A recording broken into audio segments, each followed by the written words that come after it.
बहुत दिन से दिल चाह रहा था कि मैं पालक और बोंग का गोश्त खाऊं। मैंने आमरा से कहा, आमरा आज मैं तुझे बोंग ला कर देती हूँ। मैं गई तो मुझसे कसाई ने कहा, बाजी ये 2.5 किलो का पीस है, कहें तो सारा पीस दे दूँ। मैंने कहा ठीक है दे दो। अब जाहिर सी बात है, उसमें जो हड्डियां थी, नली थी, वो सब उसने दे दी। जब मैं घर आई तो आमरा तो शुरू हो गई, अरे ये क्या, उसने तुम्हें बेवकूफ़ बनाया, सारी हड्डियां दे दी। मैंने कहा अच्छा भाई, तुम ऐसा करो कि जो अच्छा गोश्त है ना, वो तुम डाल लो पालक में और हड्डी रहने देना, किसी दिन हम इसको पाई की तरह पका लें। उसने कहा नहीं भाई, ऐसा करते हैं, हम आज मटर रखे हैं फ्रीज किए हुए, थोड़ी सी ये जो हड्डी है ये डालते हैं, इसको अच्छे से पका कर और इसमें मटर डाल देंगे।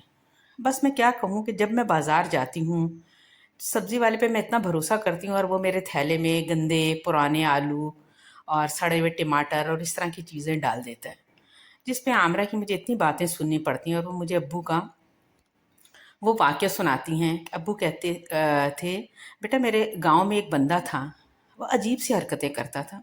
अच्छा, गांव में रिवाज होता था, सब अपनी बिरादरी के लोग होते थे ना, तो आदमी भी जाके और ख़वातीन के पास घरों में बैठ जाते थे।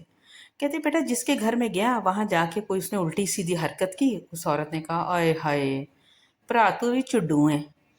कहते कुछ दिन गुजरे, वो फिर किसी के घर गया, फिर कोई उसने ऐसी हरकत की। उस खातून ने कहा आय हाय भरा तू भी चुड्डू है। जब वो तीसरे घर में गया और उसको उस खातून ने कहा भरा तू भी चुड्डू है, वो कहता है भैन एक गल दस, तेनू मेरा ना किने दसिया। आमरा कहती है आंसा सच बता, तेरा नाम लोगों को कैसे पता चलता है? वो फौरन पहचान लेती हैं। आओ जी आओ, बाजी आ गई हैं, इनको सड़े हुए टमाटर, सड़े हुए आलू, हरी मिर्च बेकार वाली दे दें। खैर, आमरा ने गोश्त पकाने के लिए, बल्कि बॉयल करने के लिए रख दिया। अच्छा, ये सब्सक्राइब का बटन आया, प्लीज़ मेरा चैनल सबसे पहले सब्सक्राइब करेंगे आप लोग, वरना आमरा कहेगी कि भाई लोग तेरी बात नहीं मानते। अच्छा जी, आमरा ने गोश्त बॉयल किया और वो जब गोश्त बॉयल करती है ना, तो उसपे से झाग है वो उतार लेती है। वो कहती है कि इससे जो है बीमारियां फैलती हैं, कभी कोई बीमारी और कभी कोई बीमारी। खैर, उसने इस पे से झाग उतारी, इसको छान लिया, नमक मिर्च टमाटर प्याज डाल के उसने इसको पकने के लिए रख दिया। वो इसे कुकर को बंद कर देगी ताकि गोश्त जो है वो अच्छे से गल जाए। अब देखें, गोश्त जब गल जाएगा तो उसके बाद वो क्या करती हैं। बस मैं तो ये कह रही थी कि आमरा चल इसे तू पाए की तरह पका ले। उसने कहा नहीं बिल्कुल नहीं, मैं इसे अपनी मर्जी से पकाऊंगी और मैं तुझे बताऊंगी कि कितना मज़े का ये हड्डियां भी पक जाएंगी। मैंने कहा जब इतना मज़े का पक जाएगा फिर तूने मुझे इतनी बातें क्यों सुनाई। खैर जी, उसने इसको तकरीबन 15 मिनट की सीटी लगाई और इसे पकने के लिए रख दिया। पकने के लिए जब उसने रख दिया, अब चेक किया तो देखते हैं क्या गोश्त गल गया था। लेकिन इसमें कोई शक नहीं, गोश्त बहुत अच्छा था। बहुत अच्छे से उसने मुझे दिल से, ठीक है उसने थोड़ी सी मुझसे बेईमानी की, अब देखें जी उसका ईमान है, मेरा में कोई मसला थोड़ी है। अब आमरा ने इसमें ये जो टमाटर का छिलका जैसा था ये निकाला और फेंक दिया। वो क्या करती है, टमाटर इसी तरह साबुत डाल देती है। और फिर उसके बाद अब देखिए जी, उसने डाली इसमें हरी मिर्च का पेस्ट। हरी मिर्च जो है वो पीस के और अदरक लहसुन पीस के आमरा रख देती हैं, ताकि जब ज़रूरत हो उसी वक्त उसको तैयार मिल जाए। कभी लाइट नहीं होती, कभी कोई मसला, तो इन मसाइल से बचने के लिए हम सब आजकल अपनी ही तो आसानी चाहते हैं। खैर जी, उसने हरी मिर्च का पेस्ट इसमें डाला और इसमें उससे थोड़ा सा पानी डाल दिया। ऑयल ज़्यादा नहीं उसने डाला क्योंकि इसमें काफ़ी चर्बी मौजूद थी।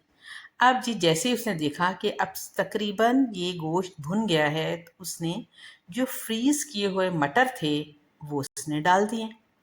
मटर भी जैसे ही सस्ते होते हैं, आमरा फ़ौरन जाके कभी 5 किलो कभी 6 किलो ले आती हैं और उसे छील कर पैकेट बनाकर रख देती हैं कि जब ज़रूरत हो, आपकी मर्ज़ी है, आप मटर पुलाव पकाएं, आप कीमा मटर पकाएं, आप बोंग में डालिए, जिस तरीके से भी आपका दिल चाहे।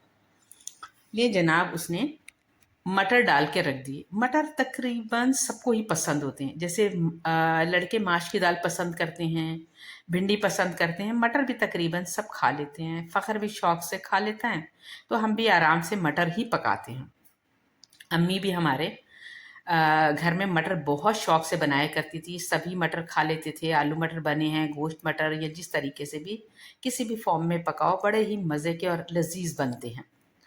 खैर आमरा ने हंडिया में मटर डाले और वो उसको पकाने लगी। इस दौरान मैं आपको एक बात बताऊं, ख़ास तौर पे मैं अपने भाइयों से और बेटों से मुखातिब हूँ। जब आपकी बीवियाँ कोई फरमाइश करें, देखिए आप फरमाइश करते हैं, वो आपकी फरमाइशी खाने पकाती हैं ना, आज ये पका लो, आज बिरयानी बना लो, आज कौरमा बना लो, नहारी बना लो, तो आप उनकी फरमाइश का ज़रूर ख्याल रखा करें। असल में बात यह है कि जब मेरे अम्मा अब्बा की शादी हुई ना, तो मेरे अम्मा अब्बा कुछ साल पिंडी में रहे। यकीन मानिए, मेरे अब्बा उन्हें कभी मरी नहीं लेकर गए थे, और जब वहाँ से उनका ट्रांसफ़र कराची हो गया, फिर तो यहाँ से जाने का सवाल ही पैदा नहीं होता था। मेरी अम्मी जब गिला करती, जब शिकवा करती, वो यही कहती, ਤੁਹਾਡੇ ਪਿਓ ਨੇ ਮੈਨੂੰ मरी नहीं घुमाया। मैंने कहा अम्मा, अब्बा खुद गए थे? कहती नहीं। अच्छा जी, ये आमरा देखिए, आमरा इसमें क्या करती है, जैसे ही खाना शोरबे वाला ख़ास तौर पे थोड़ा पक जाता है, तो उसमें थोड़ी सी कसूरी मेथी डाल देती। अच्छा जी, मैंने अम्मा से पूछा, अम्मा अब्बा खुद मरी गए थे? नहीं, आपे भी नहीं गए थे। मैंने कहा तो अम्मा क्या हुआ अगर वो आपको नहीं लेके गए? अम्मा कहती, सारे जांदे ने अड्डा, मेरा दिल करदा है मैं भी मरी जांदी, मरी घूमदी फिरदी। अच्छा जी, इस दौरान बातों ही बातों में खाना पक के तैयार हो गया। देखिए शक्ल कितनी प्यारी हो गई, और हमने इफ्तार में सिर्फ यही खाना खाया, कोई एहतमाम नहीं किया, सिर्फ ये सालन। यकीन माने शक्ल जितनी अच्छी है, जायका भी उसका इतना अच्छा था। शरबत बन गया। हमने तंदूर से रोटी मंगाई, क्योंकि गैस का इतना ज़्यादा प्रेशर नहीं आता। इफ्तार का टाइम हो गया, हमने रोज़ा इफ्तार किया, अल्लाह का शुक्र अदा किया। फिर दोबारा मेरी दरख्वास्त अपने भाइयों से, देखिए जिस तरह फ़ख्र की ख्वाहिश है कि वो बिरयानी खाए, उसका शौक़ पूरा हो, इसी तरह ख़वातीन की छोटी छोटी सी तो ख्वाहिश होती है, तो प्लीज़ आप ख्वाहिश उनकी पूरी किया करें। अगर वो मरी घूमना चाहती हैं, अगर आप अफोर्ड कर सकते हैं, तो प्लीज़ प्लीज़ प्लीज़ ज़रूर लेकर जाएं, उनकी ख्वाहिश पूरी करें। अच्छा जी, इफ्तार होने के बाद हमने जैसे ही नमाज़ पढ़ी, फ़ौरन से टेबल भी साफ़ कर दिया, क्योंकि अगर मैं टेबल नहीं साफ़ करती, तो आमरा मुझे ज़रूर कहती कि आंसा, तेरे आधे काम होते हैं और आधे नहीं होते। मैंने सब बर्तन उठाए, टेबल पर कपड़ा लगाया, उसे साफ़ सुथरा किया, ताकि आज का काम आज ही हो जाए, और जब हम सहरी में उठें तो हर चीज़ हमें क्लियर मिले। क्योंकि सहरी में भी हमारे यहाँ यही होता है कि जो पराठे मैंने फ्रीज़ किए होते हैं, बस वही मैं फ्राई करती हूँ। मैंने यहाँ से देखिए काउंटर भी बर्तन वर्तन रख दिए, क्योंकि पानी का अभी इतना ज़्यादा प्रेशर नहीं आ रहा, पानी की यहाँ किल्लत है। लेकिन आ रहा है पानी तो जी, लेकिन